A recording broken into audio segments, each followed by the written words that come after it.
Ni ya. Alright, so saya telah uploadkan bahan sambungan perbincangan kita pada minggu lepas. Okay, tak silap minggu lepas kita cerita tentang seramik. Okay, seramik. Seramik ni dia diperbuat daripada tanah liat dan dipanaskan. Okay, dan dipanaskan dalam suhu yang tinggi.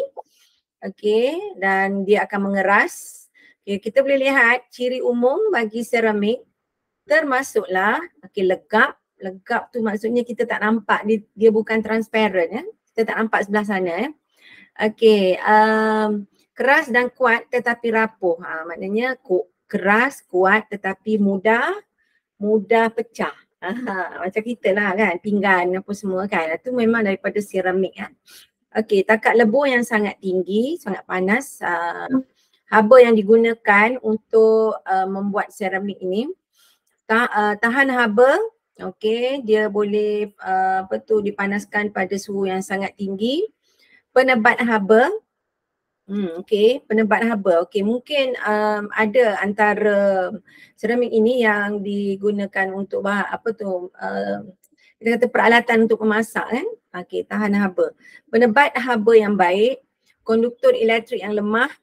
Okey, betul. Kalau dia boleh mengelakkan kita daripada terkena haba, so dia tidak boleh mengalirkan elektrik. So ini yang dimaksudkan sebagai konduktor elektrik yang lemah. Lengai secara kimia, okey, tidak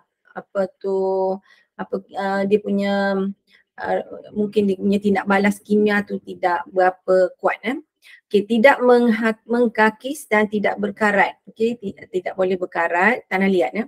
Dia bukan sebatian macam besi ya. Itu apa kita panggil ya, bahan mineral kan. Okay, berongga tetapi tidak boleh, berongga tetapi boleh dijadikan tidak telap kepada air dengan cara menggilapnya. Okay, kalau katalah kita tak gilap, dia memang telap air. Telap air tu maksudnya dia boleh serap air. Okay, dia boleh serap air. Contoh kalau mungkin ada orang yang buat pinggan daripada tanah liat tu, okay, kalau awak celup dalam air memang dia akan basah lah. Bahagian dalam pun akan masuk air kan. Tapi di sini kalau kita menggilapnya, maksudnya dilicinkan. Okay, kita tengok cawan kan yang licin dia tidak boleh serap air. Penggunaan seramik untuk menghasilkan beberapa jenis objek adalah bergantung pada ciri-cirinya. Okey, di sini ada dia terangkan tentang ciri seramik keras dan kuat, kegunaan seramik bahan binaan. Bata merah memang dibuat daripada seramik, daripada tanah liat ya, bata merah. Bata putih adalah kalau tak silap pasir, banyak pasir. Sebab tu kalau tanah liat dia lebih sejuk. Rumah yang dibuat daripada bata yang berwarna merah dia lebih sejuk.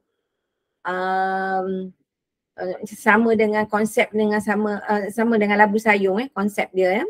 Okey, kalau dibuat daripada bata putih, dia dibuat daripada pasir. Pasir sungai macam tu lah lebih kurang pasir So dia ada campur sikit mortar dan sebagainya untuk keraskan benda tu. Itu untuk bata putih. So sekiranya daripada bata putih, daripada pasir, rumah kita lebih panas berbanding dengan dibuat daripada bata yang berwarna merah tu.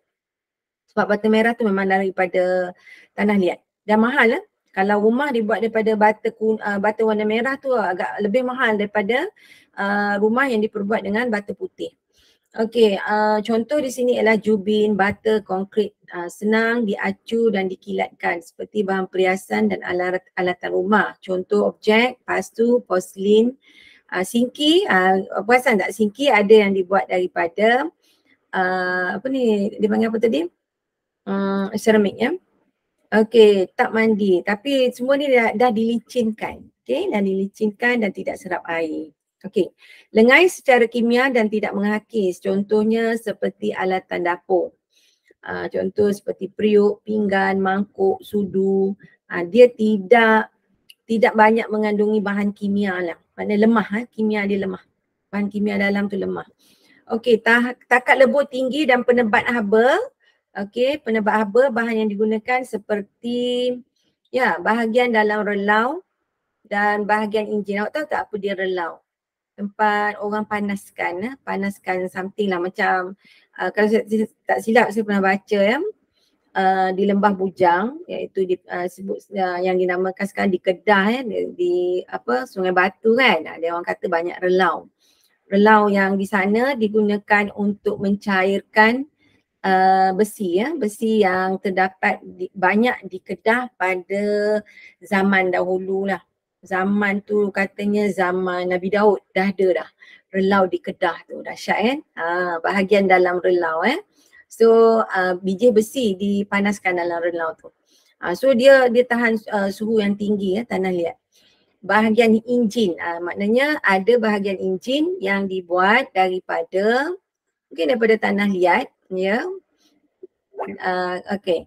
Dan kita tengok penebat elektrik menebat dalam peralatan elektrik seperti palang pencucur, penebat dalam ketuhar dan kabel elektrik. Okey. Kabel elektrik yang salut bahagian luar tu kan, wire tu kan, yang salut bahagian luar tu kan. Dalam tu dawai Okey. Lengai kuat dan keras, perkakas pergigian dan perubatan. Dibuat daripada seramik. Dan termasuklah gigi palsu, tulang palsu dan pasu bunga. Awak tahulah pasu bunga macam mana kan? Kuat dan satu lagi mudah retak. Kena hati-hati. Gigi palsu pun kalau silap air bulan dia akan pecah kan? Okay. Alright, aplikasi kaca dan seramik apa digunakan untuk apa? Kaca, okay, di sini kegunaan dia yang lebih berinovasi. Mereka mencipta gentian optik kaca. Okey, gentian optik kaca ni adalah digunakan sebagai saluran komunikasi yang menggunakan internet tu. Internet dia orang guna fiber optik, dia panggil dalam bahasa Inggeris fiber optik ataupun gentian optik kaca. So optik kaca ni dia punya dalam tu dia ada macam sangat halus dia punya saluran di mana saluran dalam yang sangat halus tu mungkin macam rambut lah dia punya saiz dia tu. Dia membenarkan cahaya lalu dalam gentian optik tersebut. Okay, fiber optik. Okay jadi penghantaran maklumat yang menggunakan data untuk penghantaran data melalui internet dihantar melalui cahaya dalam gentian optik. Awak boleh baca pasal fiber optik dan dia ditanam di dalam laut. Mungkin diletak atas permukaan laut ataupun ditanam sikit supaya tak nampak. Tapi kalau saya tak silap saya pernah tengok gambar betul-betul atas permukaan laut. Okey, sebab tu bila berlaku gempa bumi, okey, komunikasi internet tu akan tergendala seperti yang pernah berlaku saya tak silap di Taiwan. Gempa bumi di kawasan tersebut telah menyebabkan komunikasi internet terberhenti buat seketika taklah sampai 1 hari tapi kerugiannya sangat besar Okey. So kita lihat pula kaca fotokromik. Ini mungkin untuk ada alat yang digunakan untuk macam kita kata optik lah kaca optik. Kaca pintar seperti kaca elektrokromik dan kaca persendirian. Ini saya sendiri pun tak pastilah, kita sendiri tak expose ataupun tidak didedahkan dengan perkara-perkara ini kerana mereka kaca elektrokromik dan juga kaca persendirian ni dia mungkin digunakan untuk bahan sains kajian sains dan sebagainya. Okay. Alright, kita pergi pada bahan inovatif daripada seramik iaitu bioseramik. Okay, bioseramik. Dibuat daripada apa ni kalau bio ni? Jangan tak lembu sudah kan? Okay, seramik kaca Superkonduktor seramik seperti YBCO dan komposit seramik. Ini kita kena tengok contoh yang lebih baik . Mungkin awak boleh Google dalam internet apa benda ni semua ni kan. Okey, di sini adalah praktis 9.2, namakan komponen utama bagi kaca. Komponen utama bagi kaca ialah apa? Jom kita tengok sikit. Ada kat sini tak? Yes, komponen utama bagi kaca ialah, apa jawapan dia? Di sini ada jawapan dia, silika. Okey, silika, kaca ya. Ini daripada pasir sebenarnya, biji-biji pasir tu. Itu yang dia orang buat kaca. Silikon dioksida.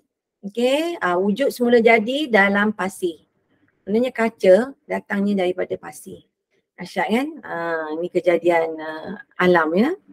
Manusia yang bijak kan, sebab manusia boleh ambil semua ni untuk dijadikan produk ya. Nyatakan 3 ciri umum bagi kaca. Alamak, senang je. 3 ciri umum bagi kaca. Ni banyak ni. Dia nak berapa tadi? Dia nak 3. So awak ada banyak ni, lebih pada 3 kat sini kan. Luksina, keras tetapi rapuh, tahan mampatan tetapi lemah terhadap regangan, penempat haba, konduktor elektrik yang lemah, lengan kimia, tidak menghargai. Awak sebutlah antara ni, ambil 3 ya. Okey, namakan satu contoh bahan yang digunakan dalam pembuatan seramik. Apakah bahan yang digunakan untuk pembuatan seramik? Apa jawapan dia? Tanah liat, betul tak? Bahan yang digunakan untuk seramik. Contoh di sini ialah, kalau boleh lihat kat sini dia bagi contoh kaolin dan tanah liat merah. Okay, kaolin berwarna putih dan terdiri daripada aluminium silikat terhidrat. Tanah liat merah mengandungi ferrum. Okay, cuba awak bayangkan di Perak banyak penduduk-penduduk di Perak kan, dia buat labu sayung kan, dia buat peralatan daripada tanah liat dan dibakar kan. Dibuat sebagai kraft tangan ataupun untuk kegunaan harian, pinggan, mangkuk, cawan dan sebagainya kan, labu sayung termasuklah. So bayangkan kalau saya tak silap, mungkin di Perak ni dia punya tanah liat tu ada bermutu tinggi, tak sama mungkin lah istimewa sikit. Yang ni, kalau ini tanah liat berwarna putih yang dinamakan kaolin. Tanah liat berwarna merah itu mengandungi ferrum. Okay, mengandungi ferrum oksida. Ferrum tu adalah besi ya. Besi sebenarnya besi yang menyebabkan apa-apa benda berwarna merah. Betul? Darah warna merah sebab ada besi iron dalam tu. Okay, so soalan seterusnya, 3 ciri umum seramik. 3 ciri umum seramik, inilah.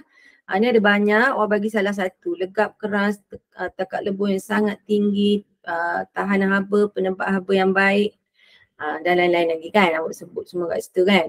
Okey, namakan satu contoh bahan yang direka bentuk secara inovatif daripada kaca. Tu yang last kali yang saya bincang tadi kan. Ni benda ni mungkin kita tak berapa familiar, tidak berapa kenal sangatlah sebab ini mungkin teknologi yang advance, betul tak? Fiber optics. Fiber optics digunakan sebagai dia tak panggil dawai tau. Dia buat daripada kaca.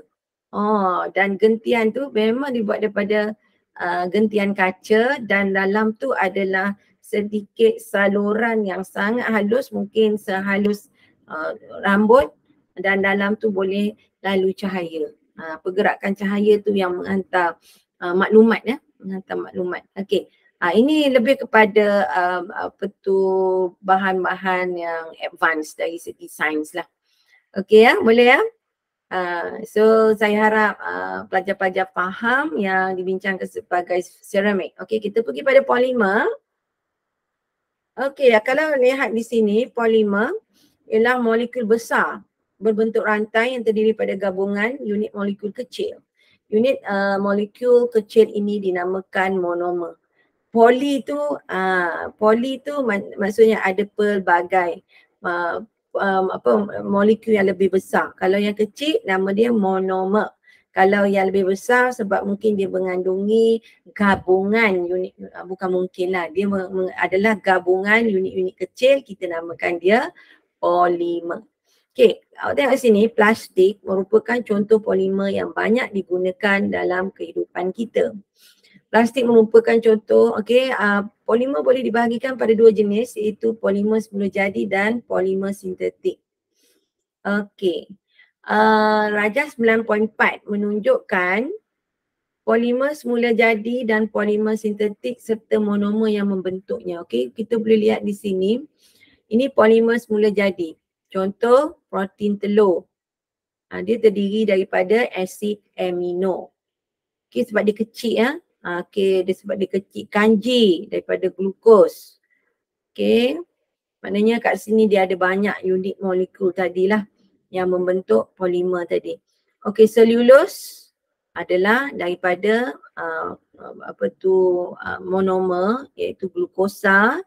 Getah asli adalah dipanggil isoprena. Isoprena adalah molekul yang kecil ya yang terdapat dalam getah asli, dan bila isoprena tu banyak, dia akan membentuk dia adalah bentuk yang sama. Okey, isoprena, getah asli ya, dipanggil sebagai monomer. Okey, monomer dia. Kita tengok pula kepada polimer sintetik. Polimer sintetik, okey, saya lupa nak baca sini kan. Polimer semula jadi, polimer yang wujud secara semula jadi, maknanya ini memang daripada alam kejadian yang telah ada, yang telah dicipta oleh Allah lah. Kita sebagai orang Islam, kita tahu semua ni makhluk yang dicipta oleh Allah. Dan dihasilkan daripada benda hidup. Okey, daripada benda hidup, tengok protein, kanji daripada beras, protein daripada telur, selulose ni daripada sayur-sayuran boleh, buah-buahan, selulose kan, getah asli adalah hasil daripada getah pokok kan. Okey, polimer sintetik buatan manusia dihasilkan daripada bahan kimia. Okey, kalau tengok sini, politena, okey, daripada monomer ethena. Perspex daripada metil metaklirat. Okey, polyvinyl klorida daripada vinyl klorida, dan getah sintetik adalah daripada neoprena. Okey, so awak bayangkan kalau macam plastik tu kan. Plastik tu adalah campuran bahan-bahan yang molekul yang mungkin dia buat supaya jadi kuat kan. Boleh jadi kuat, teguh, okey, boleh tahan berat dan sebagainya. Okey ya. Dan mempunyai bentuk yang pelbagai dan boleh ada dalam warna yang berbeza. Okey, kita tengok di sini, ini telur, beras. Ini yang juga disebut sebagai polimer ya. Ini ada polimer dan dia mempunyai monomer unit yang kecil tapi dalam jumlah yang banyak lah. Okey, so ini adalah beras. Ini juga adalah rak perspex. Itu contoh dia kan. Ni hos getah sintetik daripada polimer. Sarung tangan polimer, pipe PVC juga polimer. Okey. Polimer semula jadi dan polimer sintetik dalam kehidupan harian ini rajah 9.12. Okey ya. Apa yang dimaksudkan sebagai polimer tadi? Polimer adalah ni nak cakap apa? Polimer ialah molekul besar berbentuk rantai yang terdiri daripada gabungan unit molekul kecil. Maksudnya ada banyak unit-unit molekul kecil yang dinamakan monomer untuk membentuk polimer tadi. Okay, so bayangkan mungkin kat sini kita tahu yang dia akan jadi lebih tegak, kukuh dia punya ikatan dia tu. Okay, proses pempolimeran.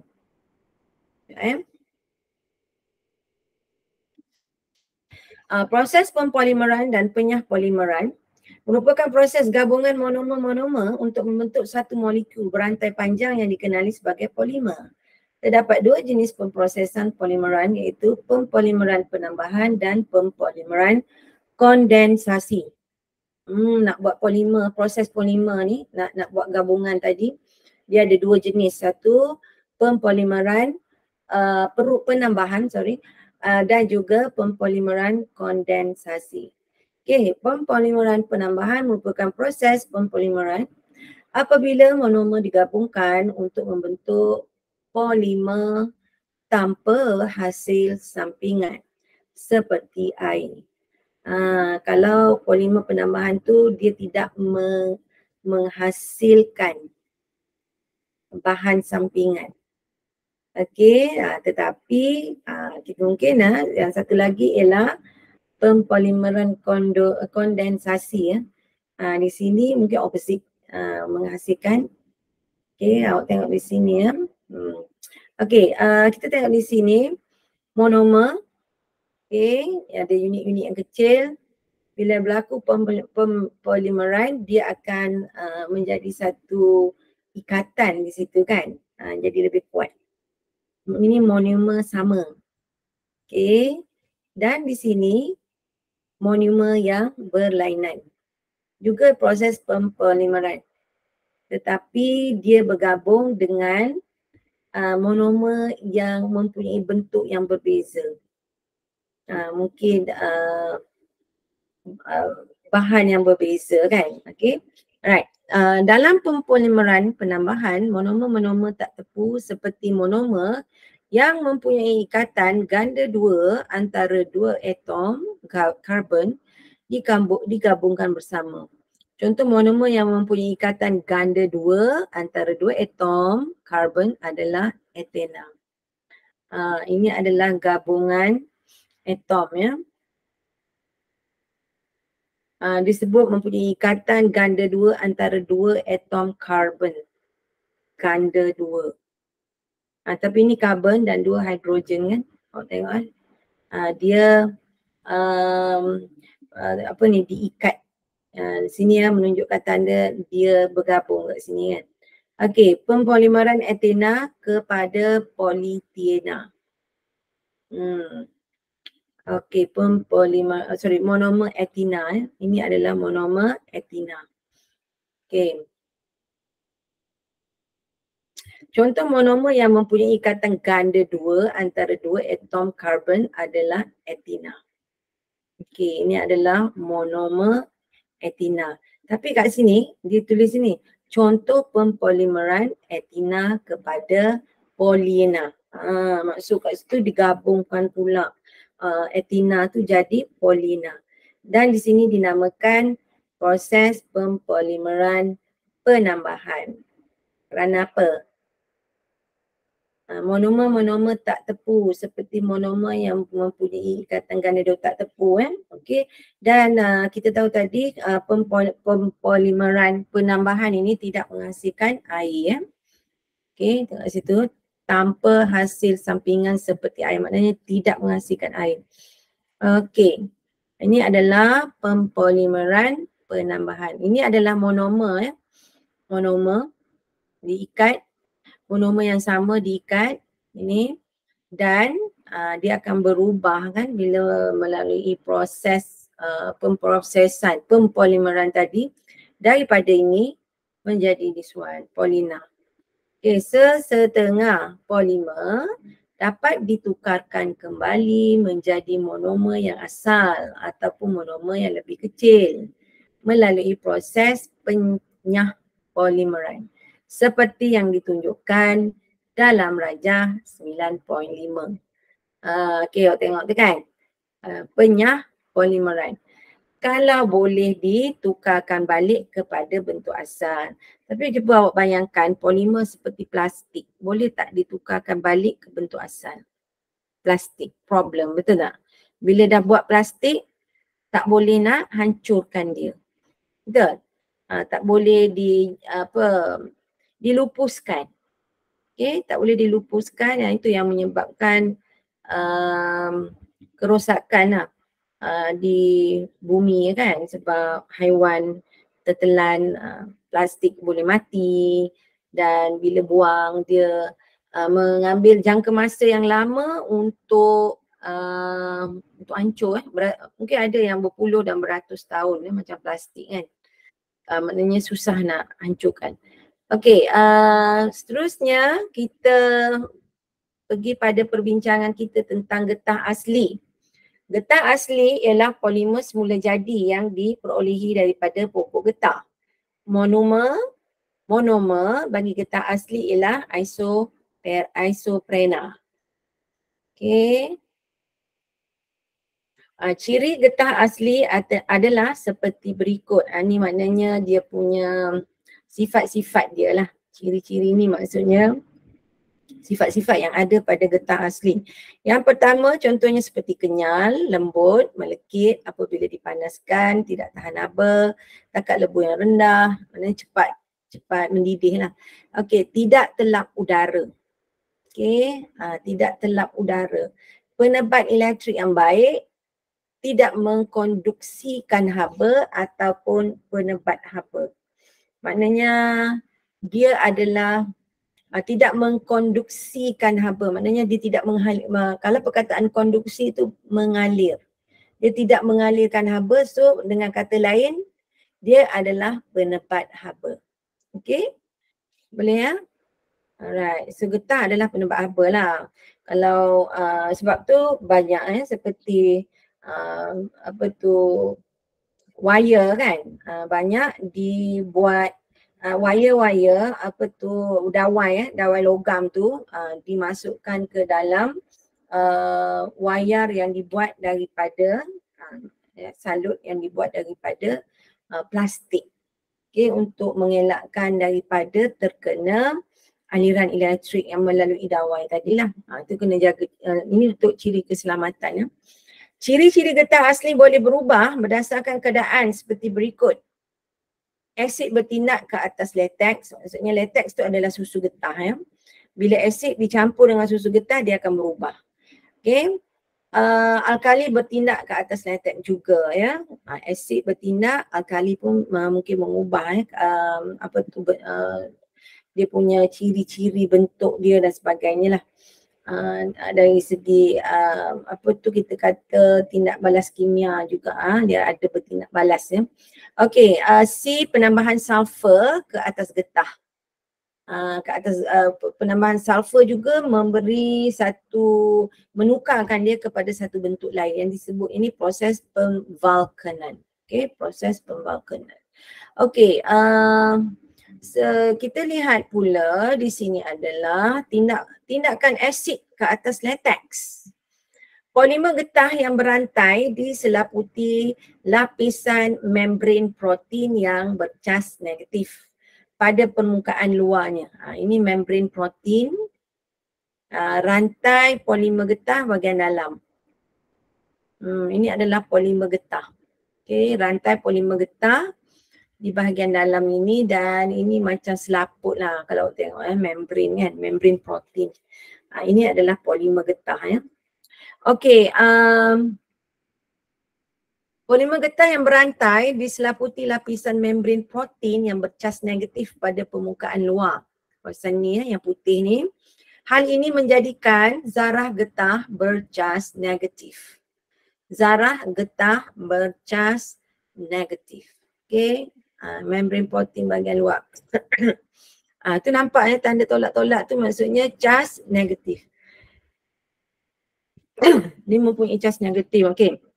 Nombor 2. Penambahan asid ke dalam latex akan menyebabkan penggumpalan latex seperti yang ditunjukkan dalam Rajah 9.18. So bila tambah dengan asid dia akan berketul. Betul? Penggumpalan. Jadi dia jadi lembut. Stone cold macam tu jadi lembut. Okay? Right. Itu yang memudahkan orang untuk transfer kan daripada susu getah kan. Dicampur bahan. Dicampur bahan inilah yang dinamakan asid ni. Dalam tu dan jadi bergumpal so senang nak angkat ke apa kan. Okey, hal ini menyebabkan zarah getah berlanggar antara satu sama lain dan memecahkan membran protein di permukaan zarah getah. Seterusnya, rantai polimer getah akan terbebas untuk membentuk gumpalan pepejat. Okey, so tengok gambar rajah ni. Ada cas negatif bahagian luar. Di sini adalah protein dan kat dalam ni adalah rantaian getah. Ni panggil rantai polimer getah yang dalam ni. Okey, so bila ditambah asid, okey, cas positif daripada asid itu, okey. So dia akan membentuk cas positif daripada asid. Okey, cas positif daripada asid, dan bila dia berjumpa dengan cas negatif, dia akan jadi neutral lah. Betul? Bila dia jadi neutral, okey, membran akan pecah. Membran yang ni kan pecah dia tadi dah jadi neutral dan membran akan pecah dan rantai polimer getah akan bergumpal. Maksudnya yang tinggal apa? Keluarlah rantai membran tadi kan keluar. Tak ada lagi benda yang ikat dia macam ni tadi kan, protein tu tak ikat dah dia. So dia keluar. Dia kata sebab tu benda tu akan jadi bergumpal. Okay, right. So boleh faham ya? Tengok gambar rajah tu kan. Okay, nombor 3, asid ethanoik. Lazimnya digunakan untuk mengumpul latex seperti yang ditunjukkan. Sebab apa? Latex ni kan dalam bentuk cecair. Dia nak transfer kat mana-mana tu agak berat, betul tak? So kalau dia bergumpal macam ni senang nak angkat. Betul tak? Nak kumpul apa semua, nak hantar pergi kilang apa semua senang. Sebab tu dia panggil, kalau tak silap getah, dia panggil getah scrap Scrap. Scrap. Lebih kurang macam tu kot. Latex yang dibiarkan tanpa ditambah asid juga boleh menggumpal. Hal ini berlaku akibat tindakan bakteria yang menghasilkan asid. Maknanya bakteria tu memberi cas positif lah kot dekat dekat latex ni, sebab latex kan dia cas negatif kan. So bila kena bakteria akan menghasilkan asid. Asid tu memberi cas yang positif. Jadi cas positif dengan negatif yang dah ada kat situ akan bersifat neutral dan memecahkan membran protein. So gumpalan getah akan keluar. Okey. Lalu mengneutralkan cas negatif pada membran protein di permukaan zarah getah. Okey, kita tahu ya proses tu seperti yang kita dah tengok macam ni tadi kan. Okey, so seterusnya tindakan tadi tindakan asid ke atas alkali. Sekarang kita lihat pula tindakan alkali ke atas latex ataupun getah. Tindak balas asid ke atas latex ataupun susu getah. Latex tu sebenarnya susu getah Tadi campur asid. Sekarang ni kita campur alkali pula pada latex itu ataupun susu getah tersebut. Bagi mengelakkan latex daripada bergumpal, alkali seperti larutan amonium boleh ditambah kepada latex. Wah, opposite jadi kan. Tak nak bagi dia bergumpal, tambah alkali. Okey, kat sini mungkin kemungkinan besar di sini cuba tengok. Alkali dia mempunyai cas negatif. Jadi banyak cas negatif di sini menyebabkan dia kekal, kekal dalam bentuk asal dan kekal cair dalam bentuk latex tersebut. Kekal sebagai cecair, dalam keadaan cecair tanpa bergumpal. Maksudnya tambah asid dia akan berketul. Sebab dia dah jadi neutral. Kalau tambah alkali dia masukkan lebih banyak cas negatif dan dia akan menghalang latex tersebut daripada bergumpal. Boleh faham ya? Alright, so ada lagi satu proses ni dinamakan pemvulkanan. Vulcan, apa itu maksud vulcan? Apabila latex dicampur dengan sulfur dan dipanaskan sehingga suhu 140 hingga 169 darjah Celsius. Darjah Celsius tu bukan Fahrenheit. 140 darjah Celsius hingga 160 darjah Celsius. Pempolimeran penambahan akan berlaku dan menghasilkan getah tervulkan. Okey, proses penghasilan getah tervulkan ini dikenali sebagai proses pemvulkanan. Proses pemvulkanan menyebabkan rangkai silang sulfur terbentuk antara molekul getah dengan sulfur yang ditunjukkan dalam rajah.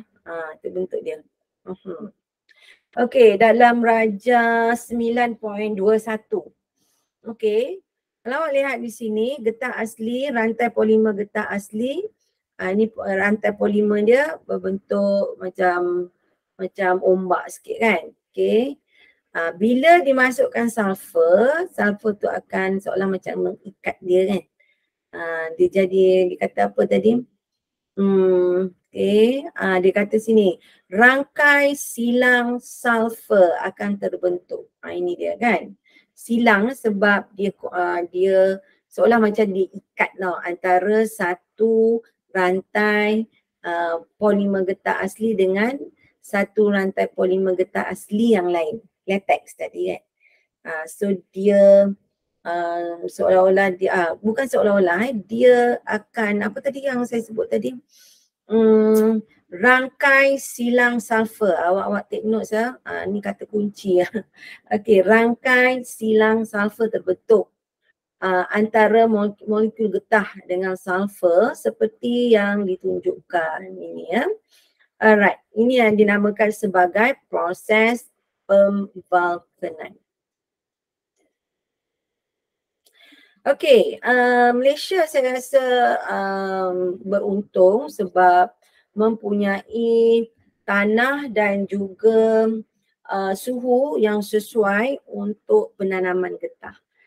Kalau awak tengok sebelum saya rasa sebelum di Malaysia, sebelum industri penanaman kelapa sawit, pada permulaan mungkin awal-awal kemerdekaan dulu kan Malaysia ya, mereka menggalakkan peladang untuk menanam pokok getah.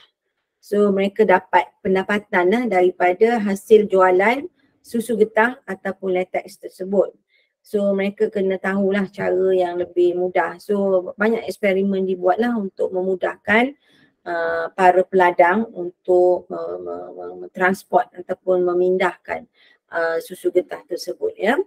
Okey, so dia punya keywords tadi apa dia? Mengikat rangkaian silang transfer ataupun rangkaian sulfur ni mengikat antara lapisan ataupun rantaian polimer getah. So itu namanya pemvulkanan getah. Rangkai silang sulfur yang terbentuk antara molekul getah dengan sulfur menyebabkan rantai polimer getah tidak mudah tergulung. So maksudnya lebih kukuh. Betul tak? Lebih kukuh lebih keras. Mungkin ciri-ciri dia akan jadi berbeza. Sifat-sifat dia akan berbeza.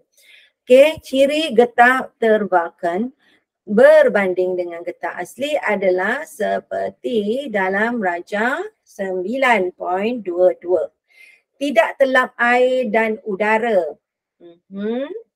Tidak terlap air dan udara, lebih kenyal, keras, tahan haba, tidak mudah teroksida, penebat elektrik yang baik, tidak bertindak balas dengan asid dan alkali. Okey, cuba bayangkan apa produk yang dibuat daripada getah yang tervulkan.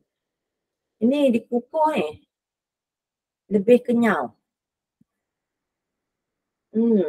Keras, tahan haba, tidak mudah teroksida, penebat elektrik yang baik. Ini mungkin banyak digunakan pada peralatan elektrik ya. Tidak bertindak balas dengan asid dan alkali. Tidak terlap cecair dan udara. So dia akan jadi seolah macam plastik tau, tapi dia lebih kukuh lah. Okey. Penebat elektrik yang baik. Okey. Boleh faham ya? Itu adalah ciri-ciri getah tervulkan. Kat sini dia tak sebut peralatan contoh. Contoh dia tak bagi kat sini. Alright. Teknologi berasaskan getah, nanti mungkin disebut di bawah ni kot. Okey, teknologi terkini yang berasaskan getah. Kini penyelidikan dan pembangunan dalam teknologi kejuruteraan, genetik dan polimer berasaskan getah semakin maju. Hal ini seiring dengan matlamat penggunaan getah secara inovatif untuk meningkatkan produk getah asli di Malaysia lah, sebab mereka menghasilkan getah getah asli, so mereka buat banyak uji kaji, banyak R&D, research and development yang ada kaitan dengan getah. So di Malaysia ada dia panggil RRI, Rubber Research Institute, kajian getah, Rubber Research Institute RRI, ada dekat saya tak silap dekat Kota Damansara. Ataupun Kampung Subang, dekat-dekat macam tu kan. Ada RRI di situ. Getah asli dan getah sintetik. Getah asli, getah sintetik dan campuran kedua-duanya dalam kehidupan kita. Getah asli dan getah sintetik mempunyai ciri khusus yang tersendiri. Oleh itu pelbagai barangan dihasilkan daripada getah asli dan getah sintetik. Okey, ini dia contoh yang saya katakan tadi. Alright, so boleh tengok bahan getah asli, tayar kereta lembut kan, sarung tangan lembut, okey, dia tak ada campur apa-apa. Getah sintetik dia dah campur, contoh tayar kenderaan berat, nampak dia lebih strong, dia tidak lembut, okey. Dan pad brake, okey. Lagi apa? Pipe, nampak lain sikit kan getah dia, tapi getah gak. Okay, campuran getah asli dan getah sintetik. Tayar kereta, okay, campuran. Alas enjin, penebat bagi wayar elektrik. Penebat bagi wayar elektrik, ni bahagian luar ni lah. Bahagian luar kan, dalam ni memang logam kan. So dia menebat logam tu. Satu dia setiap logam tu ditebat dan logam tu digabungkan dan diletakkan dalam satu penebat yang lebih besar. Sini kan boleh tengok kabel kan, panggil kabel. Alright. Nombor 4, perkembangan teknologi juga telah mengembangkan potensi industri getah. Nilai produk getah asli dan getah sintetik keluaran Malaysia. Saya banyak tersasa. Dekat nak ambil kot. Okay. Alright. Nilai produk getah asli dan getah sintetik keluaran Malaysia meningkat daripada tahun 2011 hingga 2017. Okay, meningkat kepada juta, 17 juta 400, 17,450.6 juta. Okey, itu bacaan dia kan. Bukan 17 juta tau, 17,450.6 juta. Okey. Ini ada soalan. Okey, awak boleh jawab soalan-soalan ini. Alright, kita dah ni tadi. Okay, sempat tak nak jawab soalan ni? Tak sempat. Awak dah jawab soalan ni belum? Sudah? Okey, cuba kita jawab beberapa mana yang sempat ya. Okey, boleh? Oh, ada 1 minit lagi. Okey, so kalau macam tu awak cuba jawab dahulu. Saya akan bagi jawapan pada minggu hadapan. Boleh? Tinggal 1 minit lagi tu. Nanti saya rasa mungkin awak ada kelas lain selepas ini kan? Okey? Kelas maths Alright, so dengan itu saya akhiri dululah kita punya perbincangan kita pada malam ini. Harap-harap apa yang kita bincangkan ini akan mendapat manfaat dan sebagai ulang kaji kepada pelajar-pelajar semua. InsyaAllah kita jumpa lagi pada minggu hadapan. Sekian, terima kasih. Assalamualaikum.